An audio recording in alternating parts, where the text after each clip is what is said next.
We wanted the architecture and the landscape to feel entwined, like a continuous naturalistic experience. We wanted it to be like a dance between these two aspects that form a continuous experience. I am Nicholas Stevens from Stevens Lawson Architects, and I am the co-design lead on Tamania. Tamania is located in the Hawke's Bay region. It's situated at the base of Te Mata Peak and looks out over the Tukituki River. These are two of Hawke's Bay's most iconic natural landforms. It is an area of outstanding natural beauty. It's also one of New Zealand's premium wine producing areas. Not a bad combination. Our client is part of a prestigious New Zealand winemaking family. He's an enthusiastic character, and he is not afraid to break with convention. David wanted to be excited and challenged by the experience of architecture. And as you can imagine, this is music to an architect's ears, and hence this moniker that developed for the project as the Anti-House. On entering the property through a farm gate, you descend a hill and you look across the avocado orchards, and you see the house in the distance sitting on a plateau surrounded by this kind of rocky, craggy landscape. And you move towards that and you drive up and around into a very discreet car park. From there, you move through a stone path, walking through a landscape with a lake to one side, and you come across this sculptural, rusting steel structure, which looks quite enigmatic and draws you in. It doesn't really have a front door per se, because it's a building in the round, and it's a building which is open to all sides. Upon entering, you're in a space which is framing views of the river, of the orchards, of the small lake on the hillside, and of course a very dramatic view back to Te Mata Peak. Down one side of this room is a very long kitchen island counter made of black granite, and that extends right out into the barbecue area. There's a large fireplace. There's a beautiful lounge, a dramatic sofa from Edra, and a dining table designed by ourselves. It's a room which has got a sort of dark, moody quality. On the northern side, the house opens up to a big terrace with a dining table and soft seating and a freestanding fireplace, which is really dramatic at night. From there you can look down the river valley, you can look up to that dramatic view of Te Mata Peak, and also across the lake to one of the other sleeping houses.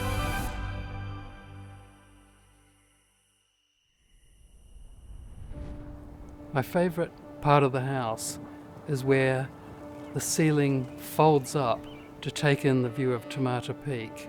This was really something that I envisaged from the first moment I stepped on the site, and it's very satisfying to see it borne out in reality in the finished product.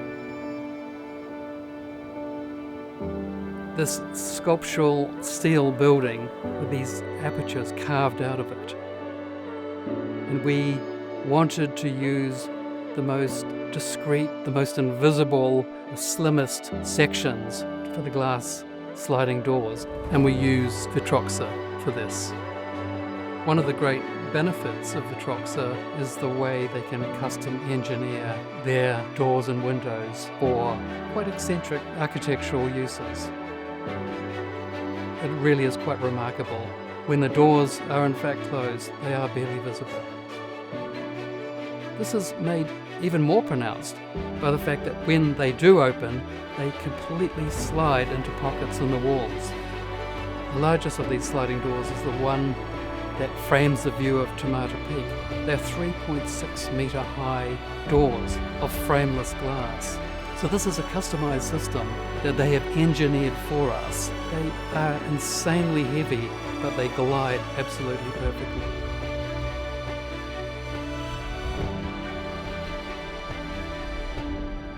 You could say that the Tamanya room is extroverted in contrast to the sleeping houses, which are introverted. And we wanted to create this real duality of experience, something that was a bit more intense, more deliberate. We wanted people to feel something. You could say the Tamanya room is a social theatre in contrast to the sleeping house, which is more of a sanctuary retreat. These are more kind of cave-like, semi-buried into a mounded landscape. They're quiet, they're cocoon-like, and of course you need to engage with the landscape when you move between these buildings. So you're more aware of the light and the dark, the cold or the wind, or even the rain. It's a sort of an experience of being more engaged with the place where you are. The form of the buildings is very much an echo of this extraordinary landscape it sits in. There's the rocky outcrops of Tomato Peak, and then there's the serpentine, free-flowing shape of the river. These angular shapes you can see present in this building. This building needed to frame that landscape, and it's wonderful now with the landscape becoming really established. You have these changing views as the plants sort of slightly engulf the building, and it feels really grounded and it feels great. The materials generally are earthy and robust and raw. The Tamanya room is clad in Cortian steel, which is the weathering steel, and it takes on this beautiful burnt red orangey tone which tones in beautifully with the dried grass of the area. When you move inside the Tamanya room, it continues with these raw materials.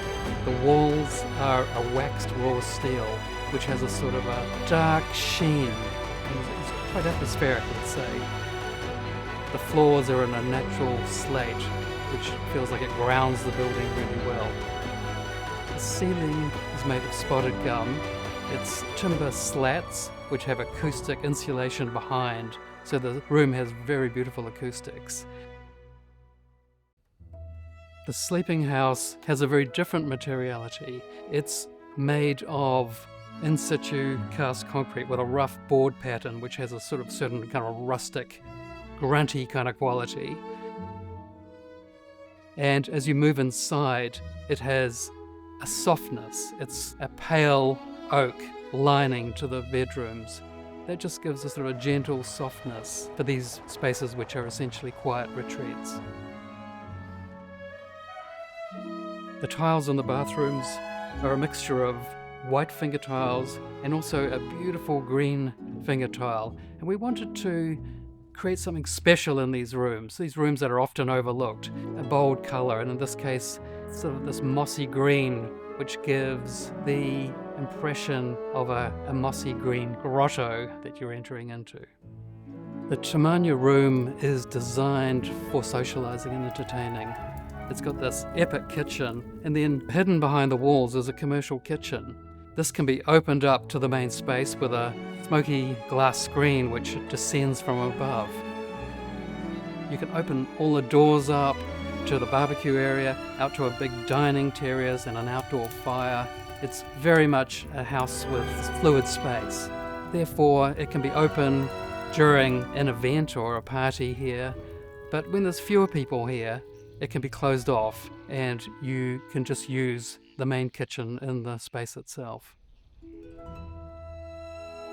I'm most proud of the way the architecture and the landscape entwines together to form some continuous experience that is both bold but also harmonious. We hope that visitors to this place will feel that their senses have been engaged, that they've felt something raw, something visceral, something a bit out of the ordinary, and perhaps a little magical.